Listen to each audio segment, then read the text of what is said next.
They've been through every single bank transfer that I've ever sent, every penny I've ever made, all of my bank accounts seized. 15 million euros of assets were taken from me. All of it, head to toe, to put this indictment together. So when this indictment is finally created, it should be an opera, right? It should show money transfers, victims, old victims from long ago, videos, pictures, medical records. This indictment should be absolutely bulletproof.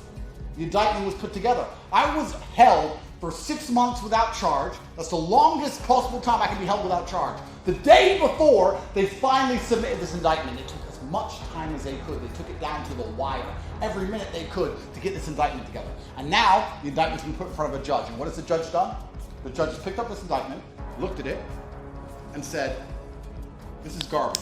After all I just described, they finally put together a document that the judge has instantly said, let him go. Well, one thing, Piers, is, I mean, you said that this is a surprising verdict.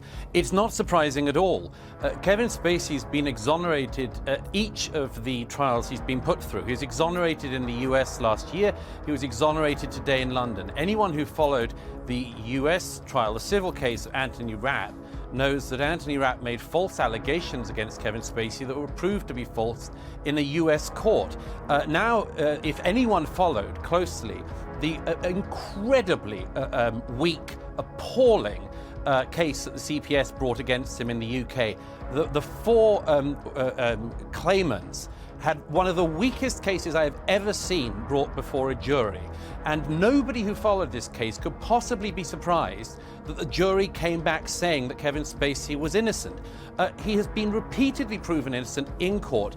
For 6 years now, he has been put through the most incredibly intense cancellation you could possibly imagine. 6 years of false allegations against him and a destroyed career. And just remember, before this, he was one of the most successful actors on the planet.